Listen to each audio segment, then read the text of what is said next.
We're all good to go. Yep. Cool. So this is the grand final, best of 5. YBS up against MX. So it's going to be a grudge match. Both teams have fought before in the semi-finals. MX actually eliminated YBS, forced them down to the losers bracket, but they clawed their way back up. And so game number 1 should be an absolute cracker. Joining me is Dinosaur, the guy who actually organized the tournament, and the Buds as my co-casters. I'm 49, community shoutcaster for the AGI Gaming Online New Zealand Dota 2 tournament. And this should be a pretty epic night, eh? Yeah, definitely. Both teams seem to be really, really good. So. Yeah, I had to look through a couple of their matches, and the plays that they were doing, the sort of things that they were doing was really quite well. Like, they orchestrate everything really well. Yeah, no, like, I played against them with my team against YBS, and their tri-lane was really very, very strong. Yeah, Pengu and Shepard, I'm pretty sure I've played against them a few times in Garena back in the Dota 1 days, like 4 or 5 years ago, and they were good then, so they've had all that time to practice. Pretty sure they're probably some of the best players up in Auckland. So Yolo and Swagtronics up against Moving Experience. First ban Bat Raider, fairly standard. Moving Experience might respect ban the Morphling. Yeah, there we go. Morphling always respect ban. Shepard signature hero from the look of it. Lycanthrope being banned out, so probably going to be possibly a Tinker ban. Both teams have shown that they are very comfortable with the Tinker pickup, and Tinker's one of the best late game heroes available, just because if he goes for the Dagon build, he out DPSs any carry hero, can instantly start a fight 4v5 by killing off one of the support heroes. Otherwise he could go towards the Sheepstick and just lock everybody down, since you could constantly rearm the Sheepstick. It's 3.5 second hex on demand. Should be interesting to see what hero they let through the first banning phase. What heroes do you reckon that they should be looking to ban out this kind of state? Probably the same. Probably they're going to be banning the Tinker. Oh, they've actually gone for the Tide. Everyone wants a piece of that watermelon. Yeah.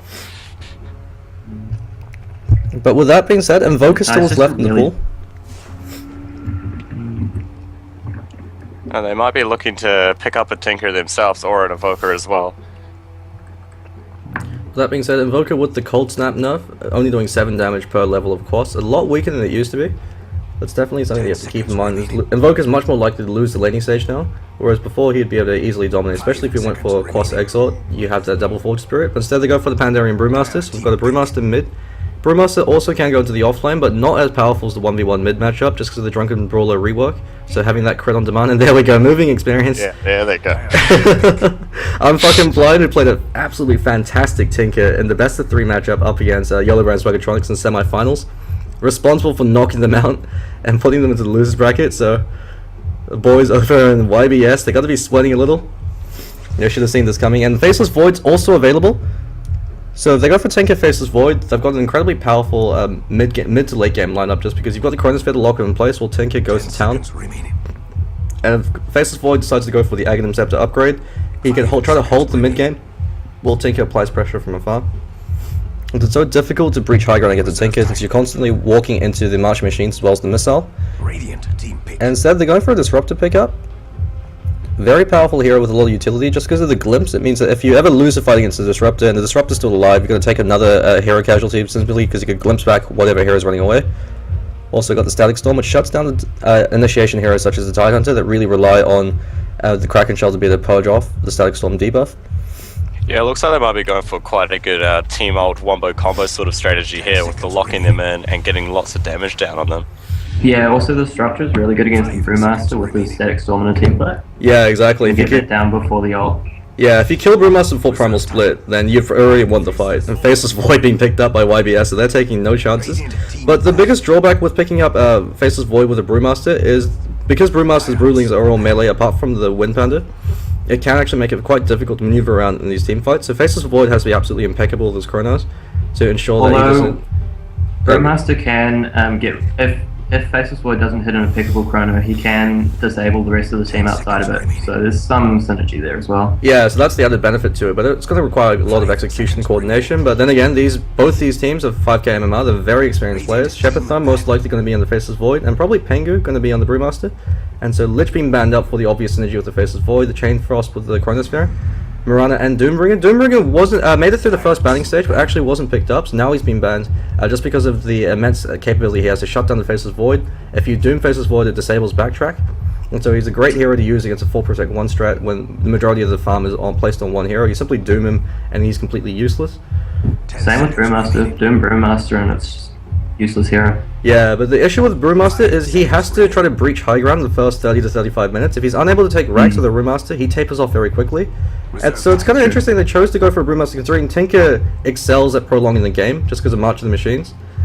And Enigma being banned out, so I guess none of us will be screaming Black Hole for this game. Oh, I was looking forward to doing that. Yeah, I swear it's half the fun in casting games. You just get scream Black Hole, wave your arms around for some extra emphasis. Yeah. Second picking stage, moving experience, deliberating on their third pickup. They've already got their mid lane hero figured out as well as their primary support hero. Tinker also can be run in their tri lane. This is something that Cloud9 like to do for Eternal Envy when they want to ensure that he gets the boots of travels. But Tinker, usually the vast majority of the time, especially if they're on the Radiant side, has an incredibly easy lane in the mid matchup since he could also have support stack Ancients for him. And in the 1v1 matchup against the Brewmaster, just through March Machines, he should be able to easily control the lane. Since as a melee hero, you can't get too close to the creep wave. Yeah, we all Although know in this that game feeling he's that is on goes through. dire, so it's a bit slightly weaker, I guess. They might be looking to pick up their offlane hero now. So with the Tidehunter unavailable, they could be picking up something like a Centaur Warrunner, who's usually hard countered by the Tidehunter. But in this matchup, where it could actually prove to be quite useful, just because of the Stampede makes it very difficult to be able to land an impeccable chrono on the for the Faceless Void. When you see him leap him, you press Stampede, you immediately scatter. Also makes it difficult for Brewmaster to be able to lock heroes down when they're immediately sprinting away from him. And the Brewlings do It's also move a great fairly way slowly. to disengage. Yeah, Fight, Stampede. also to re-engage. So there isn't anybody getting out of a fight between Glimpse and Stampede. And as well as the Disruptor with the Glimpse, so it's a lot of synergy that comes out with that. However, of course, Centaur Warren is a hero that you have to do fairly well in the early stages of the game. If you shut him down hard, he does taper off very quickly. He needs to get a very early Blink Dagger. They're playing it safe with the Shadow Shaman, so they're picking up both their support heroes. Shadow They've got Shaman. quite a lot of magic damage on their team though, at the moment. Yeah, but with Tinker, you've got all the damage in the world, especially if he goes for the Dagon build. Yeah, that's for sure. Shadow Shaman, very powerful support hero, especially in conjunction with the Disruptor, because you've got the long range initiation from Disruptor who got either Glimpse or lay down the kinetic field, and then Shadow Shaman can follow up with the Shackle or the Hex, as well as a large amount of damage coming up. You catch them in the kinetic field as well with the Mass Serpent Ward's dropped on top of that. You'll be able to do a lot of damage with that duo. The drawback is Shadow Shaman's a support hero that needs to get a few kills in the early stages of the game. He needs to have an excellent early stage. Since he's very slow and very squishy, he needs Arcane Boots up as soon as possible to be able to sustain his mana pool. And you usually want to get Blink Dagger as soon as possible as well to ensure that he could hang back in fights and jump forward once the rest of his team's gone in. So Line being picked up by YBS, very powerful hero just because of the fact that Hex is now the best level 1 disable. At 2.5 seconds, 500 range, instant cast point. It removes evasion, very powerful ability to have. As well as the mana drain can actually be quite useful, especially against heroes like the Shadow Shaman. They've gone for Naga Siren, so we're going to be seeing a Miracle Naga Siren into one position with the Disruptor as well as the Shadow Shaman. They have so much push. It's not just the push as well, it's the aggravating, we're going to drag the game to 70-minute stage, since you've got Naga Siren, who already can pressure every single lane at once, and then you've got Tinker on top of that, who could prevent you from pushing with the March Machines. Although between Naga and Tinker, it's going to be some very, very poor supports. Yeah, that's true. So Disruptor and Shadow Shaman, they're going to be preparing themselves for this. Enchantress being picked up, so it's going to be Wernson playing the Enchantress. He's usually the jungle support or the micro-intensive hero player. And Enchantress is essentially the antithesis of Chen. With Chen, you want to play a bit more passive, a bit more macro. You want to get a lot of farm up. Just because Chen is one of the most efficient junglers in the game. Maybe pick up something like a very early mech or a very early Arcane Brute starts going into pushes. Enchantress, you play hyper-aggressive from 1. You pick up a creep, you smoke up, you go mid, you kill mid hero, and you start to pressure the enemy lanes. And so with that pickup, YBS, they've got the stronger early to mid game lineup just because Naga Siren and Tinker both take a very long time to become very effective. Naga Siren needs the Radiance. And Disruptor and Shadow Shaman really need level 6 before they can do damage. Yeah, so if they decide to clash try, or then again, if they do the 2+1 with the Lion, Faceless Void, Enchantress off in the jungle, Brewmaster in the mid lane, so they need to pick a very aggressive offlane hero. We could be seeing something like a Clockwork Goblin. Good way to be able to snipe out the Tinker. Yeah. And the Enchantress will be definitely good in shutting down the Tinker early on, which would definitely... Yeah, I think Enchantress would be especially powerful if Void lands a really good ult, then Enchantress can just sit outside there, just ulting people till they die. 5 seconds remaining. Yeah, and Tidus does a lot of damage.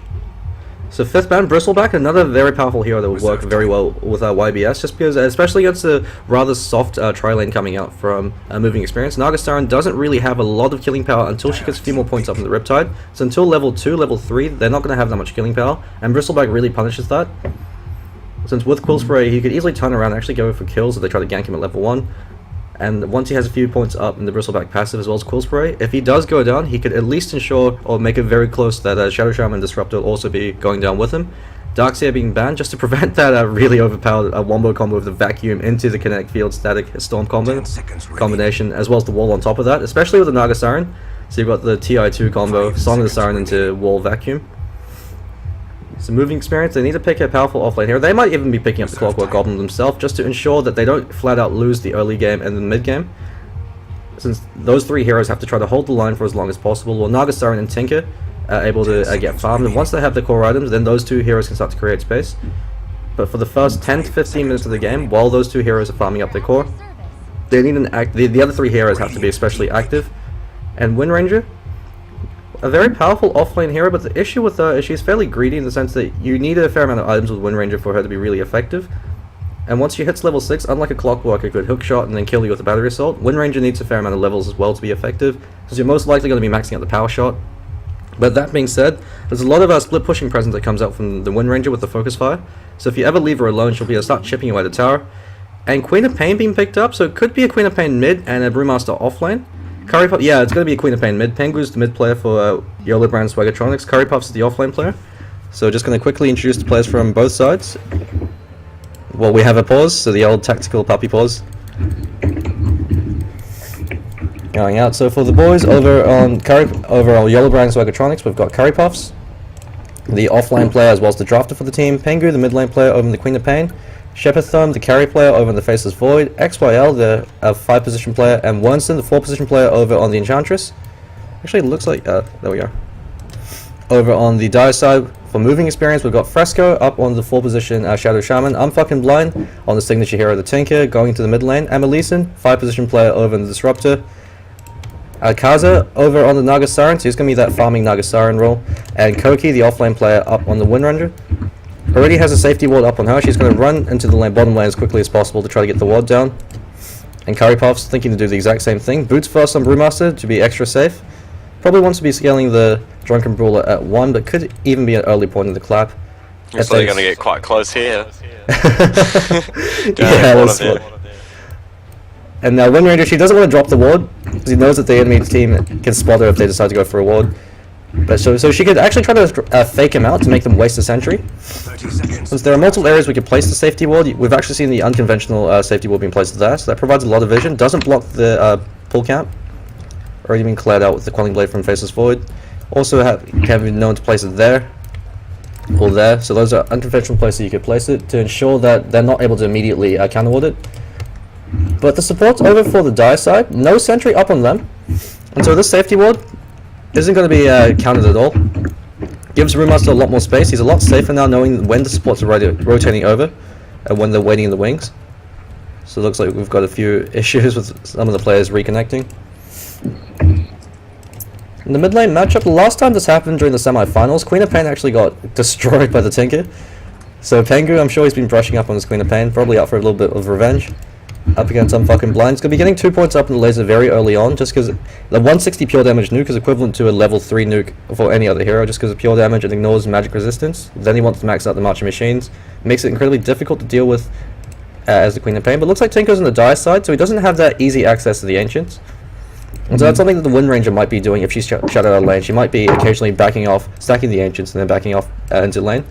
The advantage of having a Wind Ranger as your offlane hero, and probably the reason why she's picked up in this case, is since they're going to be going for very early pushes with the Enchantress, you can hang back, throw out power shots, and use them to delay the push for as long as possible, try to hold onto your tier 1 at the bottom lane, and prevent that influx of gold from hitting their supports. But all in all, the Radiant offlaner of the Pandarian Brewmaster definitely has the easier time, since if he wants to be extra cheeky, he could always pull that hard camp, and the creep wave naturally will clash around here, gives him a lot more wriggle room to work with compared to the Windrunner. He has to be a lot more careful.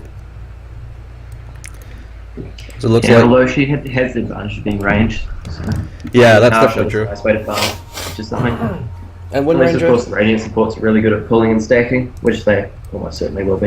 Of course, the drawback to the Pandaren Brewmaster is there's a glimpse, so he can run, but he sure as hell can't hide. The big bad glimpse will catch you, so he has Glimpse to. into shackle, into kinetic field, into Hex. Yeah, he can't even let them get in range. He just has to stay as far back as possible. Just try to passively leech him EXP. Once he hits level 6, then he can start making some space. Ward immediately being pinged out. So very aggressive dire ward being placed.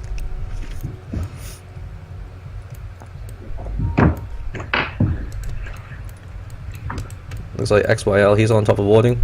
So most likely we'll be placing a ward here or there. They might consider warding off the Ancients with a sentry, since that's the best way for Tinker to recover.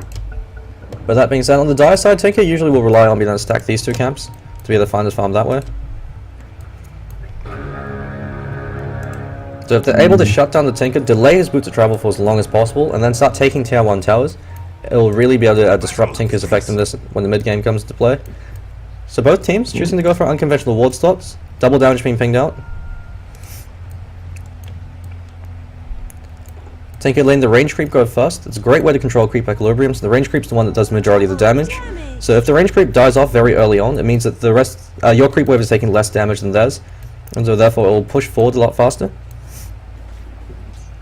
And with that laser at 1, he should easily be able to laser Pengu when he goes in for a last hit and then go for the deny. So this mid lane matchup will really determine how effective the Tinker is. If Tinker gets killed early on, it'll really delay him. Yeah, it all depends on the Enchantress. Really. Yeah, Enchantress is the one that has to make space. Double damage rune up on Williamson, about to wear off. Looks like she's only enchanted the Satyr. Not the most effective creep for ganking. There actually aren't any good creeps for ganking at all. That's always rough. Kind of unlucky. Yeah, especially when you're relying so much on the rotations over in the Tinker. Definitely. Smoking the seat up on her own as well, sentries. Nope. Got another oh no! Now in a hard camp, she's got something. Finally. She doesn't even have a harassment creep like a Satyr, like the Harpy Stormcaller or the Wildkin. So even if she can't gank, she can at least try to apply pressure. But it looks like the RNG gods. Kill her. She's gonna kill her one ganking creep. Yeah, no, that's it. You want to be as efficient as possible with your jungling, so she's going to try to pick up level 2, level 3 before she wants to commit into these ganks. Yep. Top lane Naga Siren farming up a storm. Oh, Brewmaster's doing a lot better in this offlane. Yeah, the Radiant offlane level 2 is definitely a lot easier than the Dire offlane. Koki yes. being completely zoned out. He's got a point up in the wind run, so he's got that escape mech available if he has to use it. That's the one advantage he has against the Brewmaster, is Brewmaster has no escape mech at all. He just has to run away and pray to God they don't catch him. Pengu, one more last hit, and one more deny. So. Yeah, good awareness coming out from the Radiant supports. They know that that's the best way for Tinker to recover. So if they're able to shut him down by ganking him, then and they ward off their Ancients, then Tinker's going to have a very difficult time. And if they're able to get the snowball rolling, if they're able to start taking towers and start taking these early engagements before Tinker comes online, they could probably decide and end the game within the first 20 minutes, since otherwise, if the Naga Siren's able to farm up Radiance, if Tinker's able to get his Boots of Travels and Blink Dagger, game is going to become a lot more difficult for them. XYL trying to spot out the Windrunner, just throwing out a few cheeky right clicks. Yeah, she still hasn't reached level 2 yet. And Brewmaster's halfway to 3 level 2. It's going really well. Yeah, the creep equilibrium hasn't been controlled that well, since now the creep's at the tower, so that means that the next creep wave will push a lot closer, so around there-ish. That means that Brewmaster's going to be able to passively leech EXP. Also, because the hard camp's there, and they're pulling it to the hard camp, he's going to sit back and absorb the EXP coming out from there.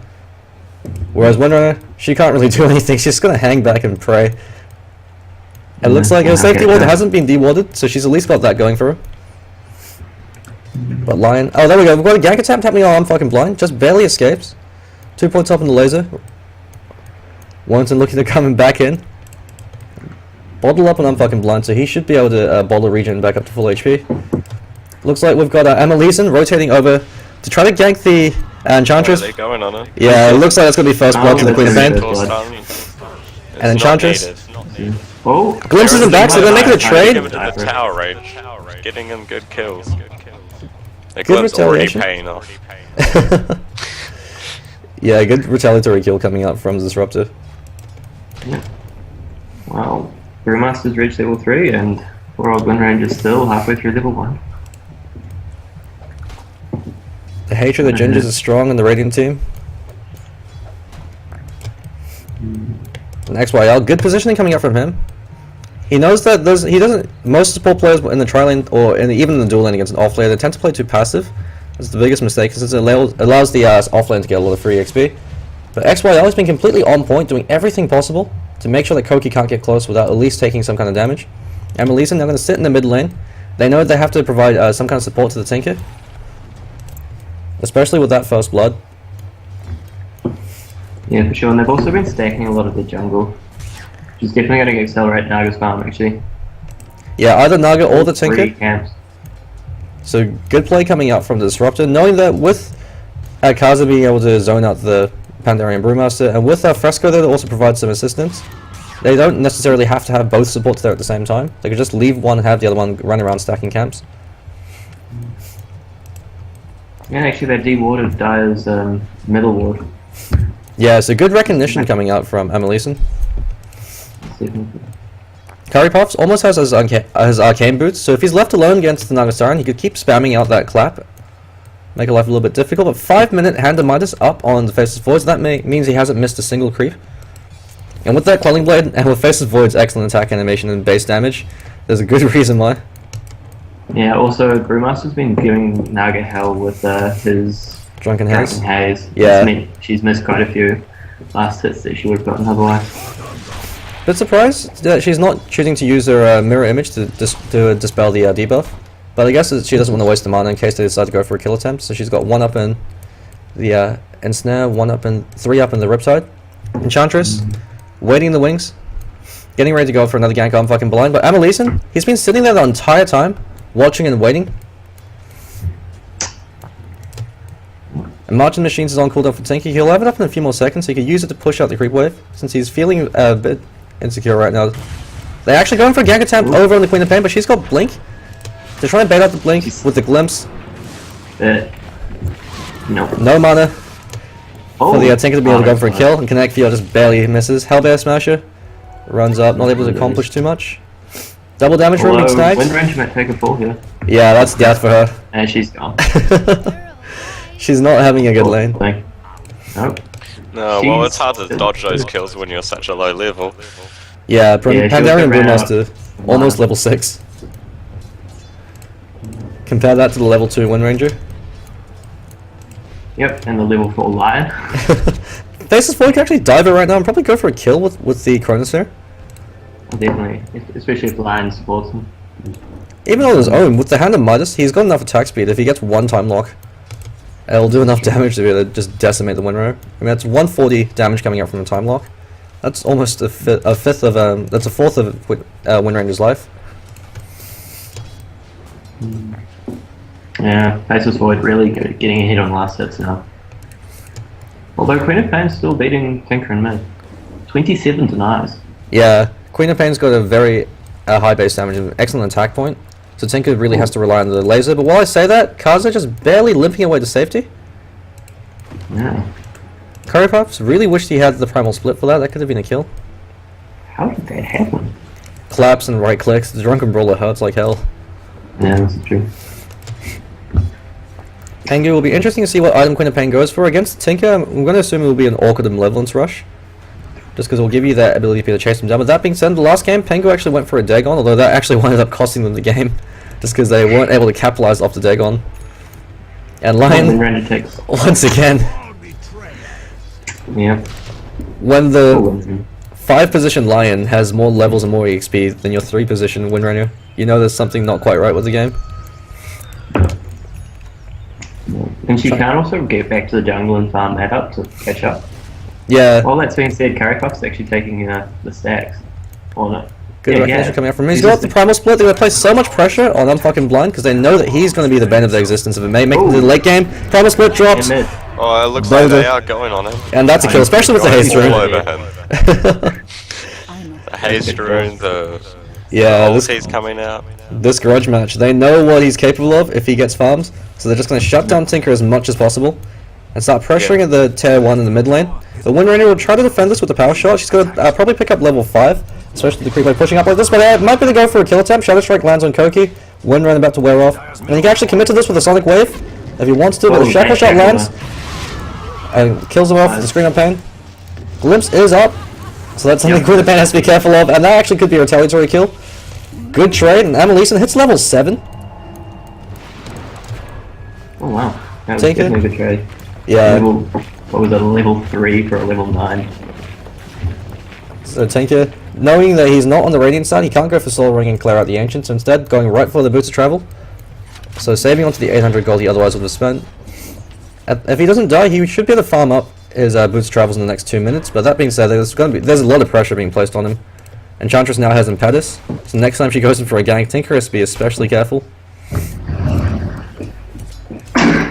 Naga Siren, 1.6k off the Sacred Relic, so she is actually farming up a bit of a storm. Yep, she's still 20 something CS behind Chipathlon though. Yeah, Faceless Void. Really, really well. 89 base damage now. It's crazy. The burning of New Zealand, from the look of it, the amount of times he's been able to carry his team, playing that 4 protect 1 strat. Pengu is going to pick up that double damage ring, never mind, his Glim's back. Amelison, absolute monster, this Disruptor. Caught out with the enchant, and Pettis is flying up, but Fresco immediately rotates and turns Enchantress into a chicken connect field. Unfortunately not going to latch, but able to deny Queen of Pain a rune. That was well played. It's definitely a nasty rune for Queen of Pain to get. Yeah, and Windrune is completely given up on the bottom lane. She knows that if she goes there, she'll die, especially with Faceless Void now just being able to time walk in, chrono her, and just beat her down. Looks like she bought Tranquil Boots, then sold them. So she didn't intend to go for Tranquil Boots. She's probably going to be going to buy the mech or the Force stuff. But at the rate that she's farming, I'm not going to be able to farm it for a while. Disruptor almost has his Arcane Boots. Shadow Shaman Boots up. Without a Force stuff, she really can't set up shackles very well. Sonic Wave committed to Amelison, turns around with a Static Storm, and that's doing a lot of damage. Finger of Death committed to kill off the Tinker. Koki shackles up the creeps. So it's a Sonic Wave as well as Finger of Death committed. Sonic Wave didn't actually accomplish anything, but the Finger of Death did kill the Tinker. And Koki's going to take another fall. That damage. Ow. Koki not having a very fun game. We all have an off day from time to time. Yeah. Look at the XP difference and the gold difference. Yeah, not 6,000 EXP difference, which is much more critical this early on than the gold difference, just because it means that your support heroes, they've got their ultimates up. Lion's level 7. Faceless Void's going to be having his level 2 ulti. Pandarian Brewmaster, if he's able to get a level 2 Primal Split very early in the next 5 minutes, they can start taking out these huge engagements, just because the level 2 Primal Split is significantly stronger than level 1 in regards to not only the duration, so you're able to get more CC off, but the damage that the Fire Panda does. So Naga Siren, he better be practicing some squats because he's going to start carrying his team. Dagon up on the Queen of Pain. Didn't work out from the last game, but that being said, Tinker is a lot more behind this time, so it's actually a pretty good pickup to deal with the Tinker before he gets his Boots of Travels. You simply blink, scream, Dagon him down. Yeah, same thing for the Windrunner because her evasions only get physical damage. Yeah, Windrunner will actually die instantly if you Dagon on a Scream of Pain and like throw out the Shadow Strike. Small amount of looking at network, the Tinker is actually poorer than the Enchantress and the offlane Brewmaster. Good recognition coming out from YBS. Tinker, while a very powerful hero, if he makes it to the late, if he gets into the late game, you have to just, that's assuming he actually makes it there. So if you shut him down the early stages of the game, you can prevent him from becoming a threat. Yep. Even YBS has even got a ward in his hard camp now in the jungle. He's cutting him down even further. A lot of prejudice, but he's finally picked up his Boots of Travels. Pengu blinking forward very aggressively. Yeah, although MX have a ward up here so they can see the rotation of the Radiant team. Yeah, but it's always a bad day when you have to place a defensive ward there. That's usually the area where the Radiant side places the aggressive ward for when they want to gain vision over on the Tatsu, the top tower, as well as to cut off vision in the jungle. Shepherdthorn going to be walking into the march. Eats the Thunderstrike, but he's more than happy to tank. He doesn't take too much damage. Actually, gets a glimpse back, as well as the Static Storm. Amelisa, I mean, absolutely on point. He could be taking a fall. They're gonna get him. Yeah, they've got the laser as well. So Disruptor takes another kill. He's really carrying the team. Pengu turns around, blows up Tinker. Right after he just used his Boots of Travels as well. That being said, it goes to show you how much work they've put into making sure Tinker gets farmed. Even though he's got 4 deaths to his name, he's been completely zoned out of mid, he's still able to pick up a 13-14 minute Boots of Travels, which is quite impressive in of itself. But the Naga Siren, that's the ticking time bomb they haven't really dealt with. And Queen of Pain gets another kill on the Wind Ranger, gets a double kill, utilizing the Sonic Wave for that one. Never mind, Sonic Wave was used earlier, the Dagon, as well as the Scream of Pain. And they're going to start pressuring on the tier 2. YBS, they know that if the game goes late, they're going to lose, they're going to play hyper aggressive early on. Kill enemies at the tower, take the tower, and then rinse and repeat. Curry Puffs now has a Blink Dagger. Primal Split available, so he can look to go for a kill attempt in the next tower that rotates over to the top lane. Dagon 2 up for the Queen of Pain. Disruptor going towards the Aghanim Scepter. So if he's able to pick that up, it will be able to negate the BKB advantage that usually counters the Disruptor. Fucking Blind doing what he can to try to hold on to the tier 1 in the bottom lane.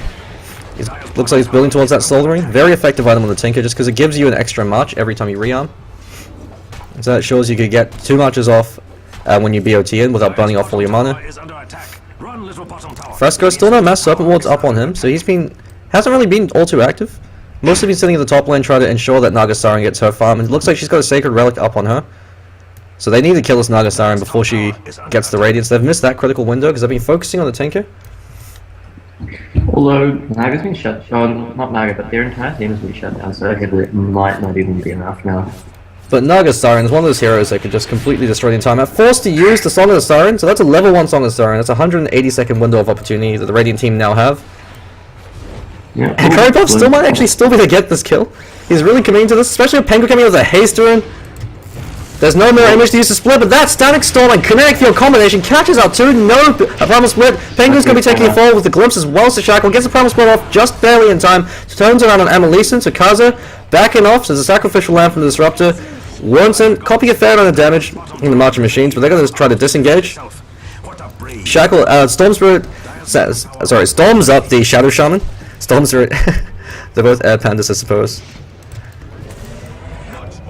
Yeah, no, in the end, that was actually a fairly decent trade, Disruptor for the Queen of Pain again, so didn't go too bad.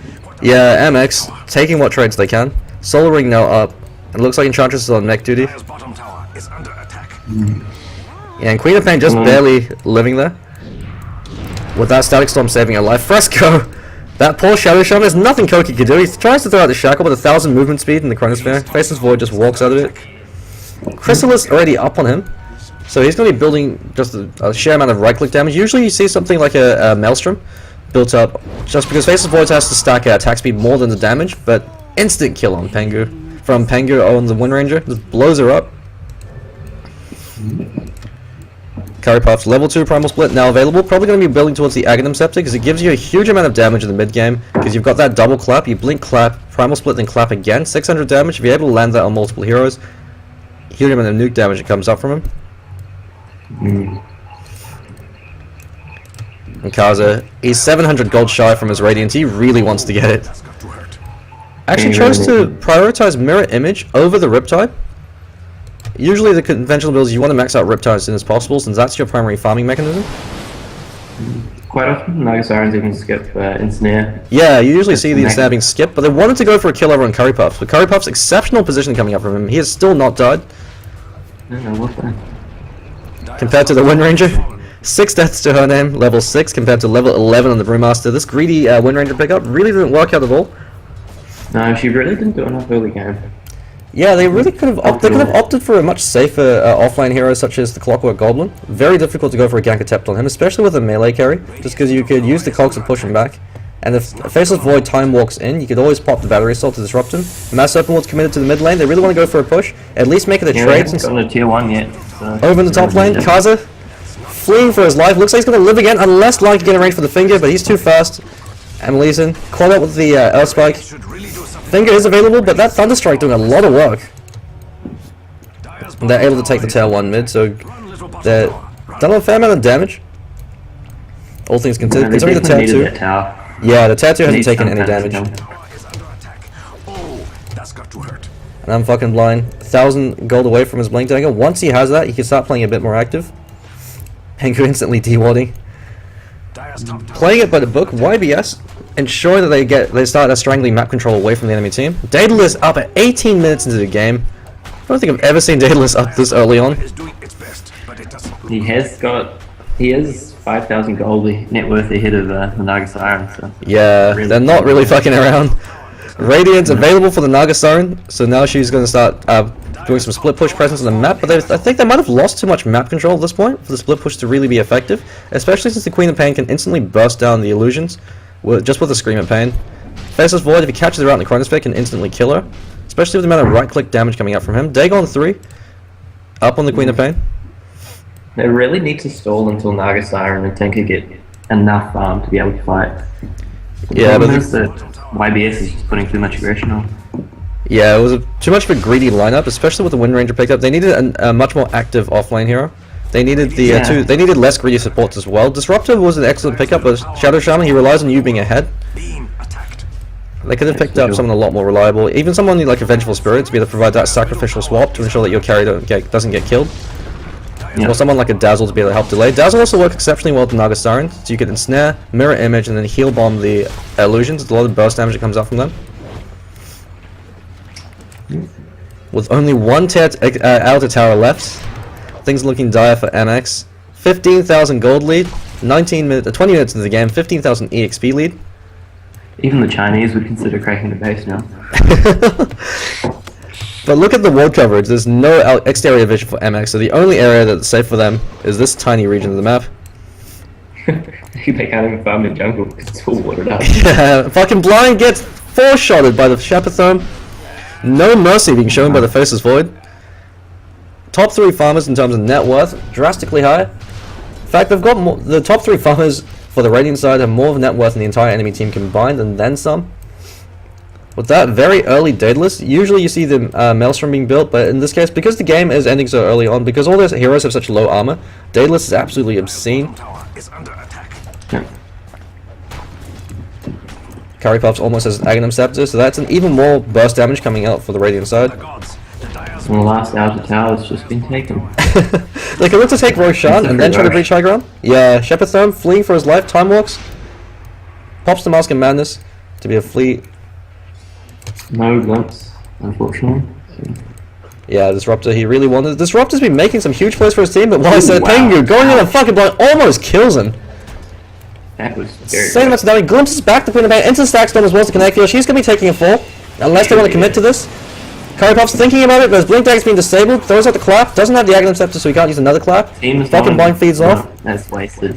Yeah. Huge misplays coming out from YBS. They actually threw a huge advantage that they'd picked up. So you no longer have the level 2 primal split. He just picked up the Aghanim Scepter as well, so it's a 100-second window of opportunity. So that means that Tinker should be able to farm up his Blink Dagger in that time. Naga Siren should be able to pick up her next big item, so probably going to be going for Drums of Endurance for the survivability, since she has to beef up as well as her images. Level 2 Song of the Siren up, so they can try to delay for as long as possible, and that's the issue with Tinker.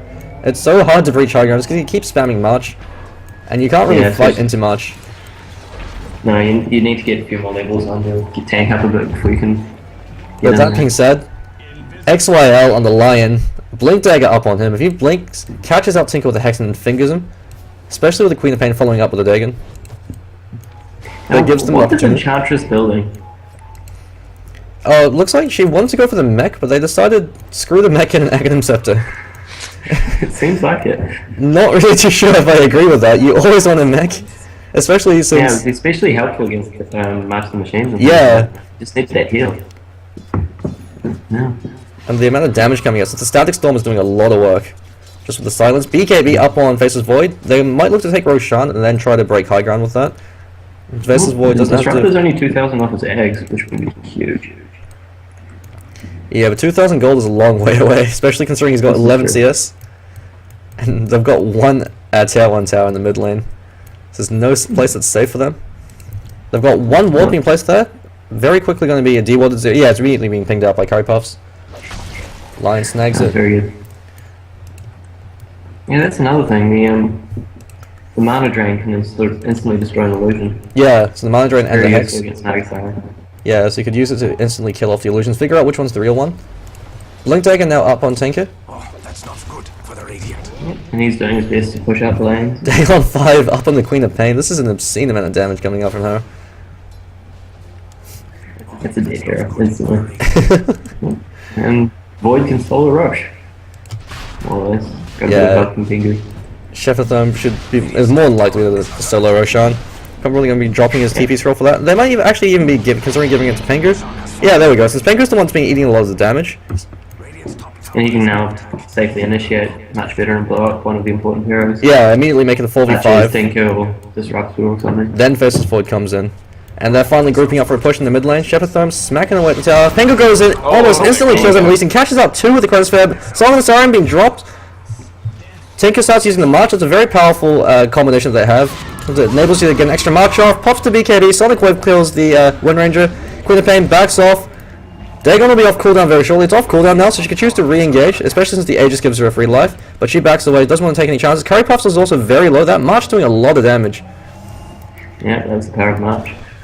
Kaza throws out the ensnare. Double down. Lawrenson's going to be the Oh, wow. feeding his life away. And Lion also dies as well. They're And, able to successfully hold their high ground. and not much damage on the tier 3 either. Yeah, they've got to be not too happy about that. They committed a lot for very little. No, that's- that's good defense coming up from Mimic. Yeah, it's a very powerful combination they have and can oh, Static Storm was whiffed. Oh no. Did it a bit too late, but the glimpse? Getting glimpsed back though. Yeah, Connect Field just Oh, wore the off. shadow doesn't connect. Just looking for Shiver an extra Therm? bit of lockdown to get Void down. Fleeing for his life. Time walks off cooldown 2 seconds. He should be in this cave. Yeah. Yeah, Kaza, mid animation for the net. Oh god, then Tenku just comes in. Dead Shadow. Looks like he's going for BKB or eggs now. Over on the Tower is under attack. Shadow On Shaman. the yeah. Wait, what was I looking at? I don't remember now. On the Queen of Pain, sorry. Queen of Pain, most likely going to be a BKB just because it ignores Yes. the magic damage coming out from them. Still has the Aegis too, so they're in Yeah. position for it. And they didn't commit Primal Split for that fight, so that's something to keep in mind. Chronosphere is off cooldown, since it's a level 3 Chronos, so only 80-second cooldown. Faceless Void, oh god, XYL cops the notch. Tower is under attack. About time. Yeah. The illusions doing a lot of chip damage. Radiant's top tower. Yeah, the force of thoughts with the Radi burn, it's just not a good time. Yeah. And this is Tinker just being Tinker. You've got the Song of Siren into March as well, so once he picks up the level 2 rearm, you get 2-3 marches off at the start of a fight. That makes it very difficult for the enemy team to really go for any kill attempts. So that means that Faceless Void has to catch out the Naga Siren and the Chronosphere. Yeah, and the other issue is that for the dire lanes are actually quite pushed out due to Tinker and Naga. So it's hard to push one lane, and the other two are pushing back down. Yeah, Pengu wants his BKB before they re-engage, just so he can shrug off the Static Storm. We've actually got a quick disconnect, so pause coming out as we wait for Koki to reconnect back in.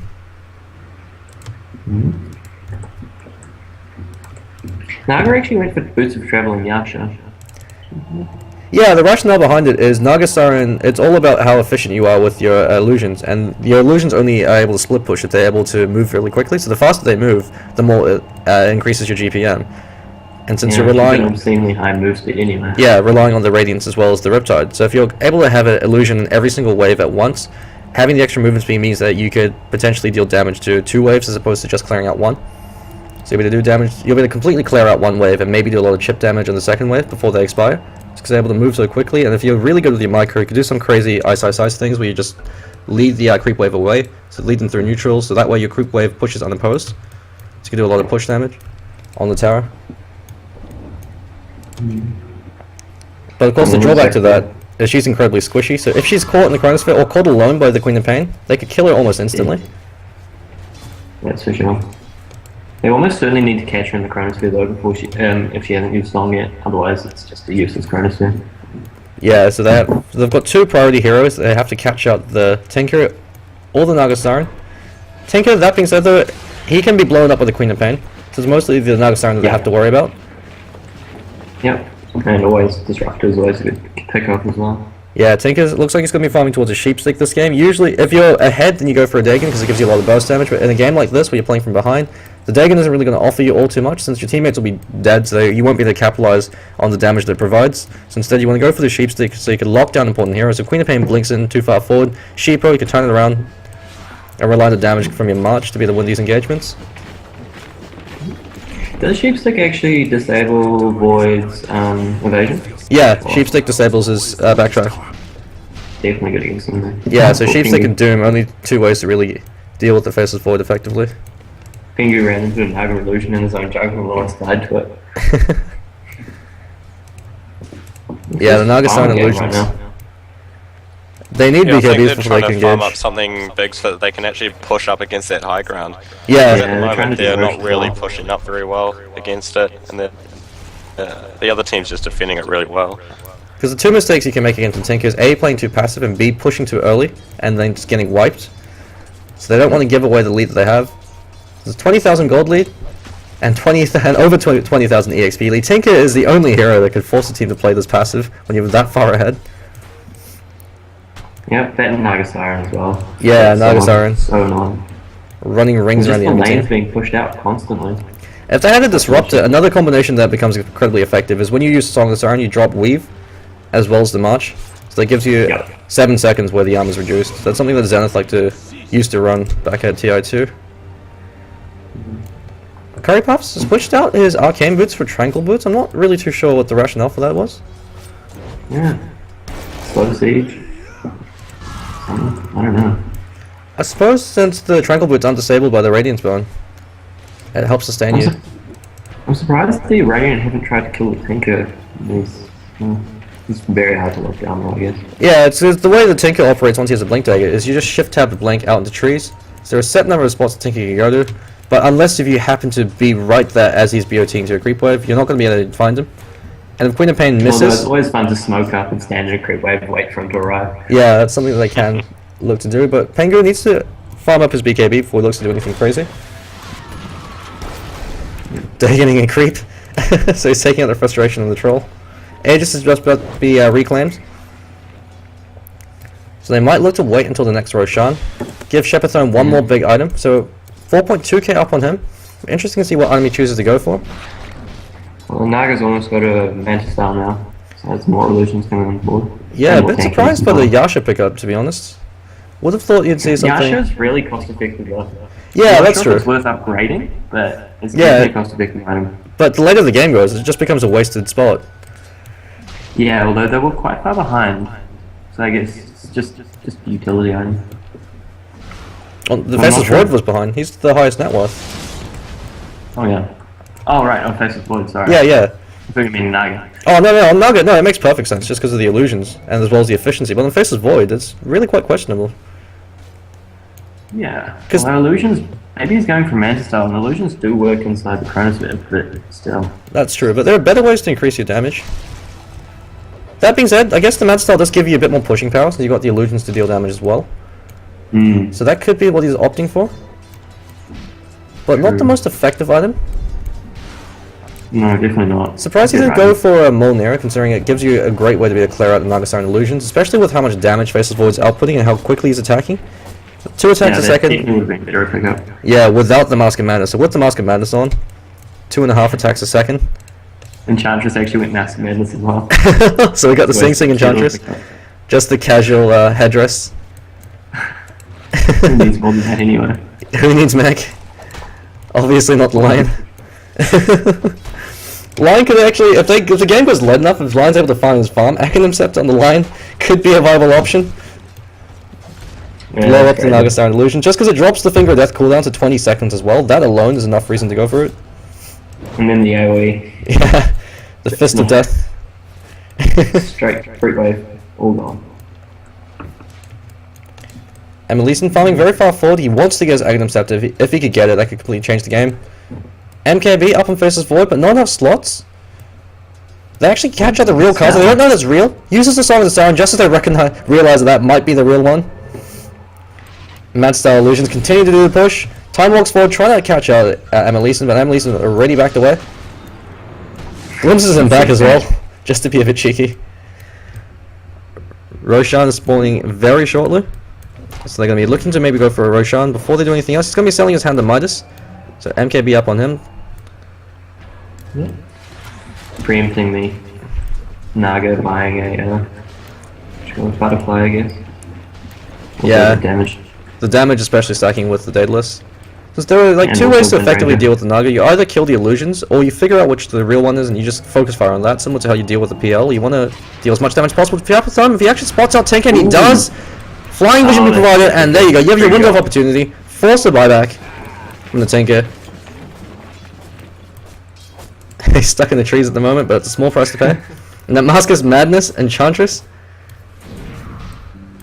Grouping up for a push over in the bottom lane. Well, in the mid lane, looks like XYL spots out the real Naga illusion, but he's gonna be taking the fall. Never mind, Pinker's at the back him up. Not enough damage, however. Turn around for the Finger of Death. He pops the BKB, goes in on Fresco. Never mind, retreats, goes on Amelicent. Fresco's TPing out. Bottom tower. Run. One more right click, and he's got the Dagon off cooldown. Radiant have a ward here, so he can't hide. He's trying to get the behind the shadows, but not quite able to. That's set of accident. That could be game number 1. Oh, ouch. Kaza. That's Yeah, that's game over. Shepherdthome, Fine. far too stacked. They were able to successfully counter the Tinker. Yeah, Two- we're shutting down the Tinker, they just controlled the game properly. Yeah, too much greed. They picked up Naga. So if they picked up a much more active tri-lane carry, maybe they had a avenue of approach to shut this down. Maybe if they picked up a Clockwork and say a Luna, they could have attempted to. Yeah, it's just having Tinker and Naga. It's Yeah. like try and steal each other's farm, and it's just You just need one greedy hero. It's too much greed. yeah. That's the game over now. So we're looking for their picks for around the game 2 to see how they're picking then. Yeah, so we're just gonna take a quick pause, and we should be right back for game number 2.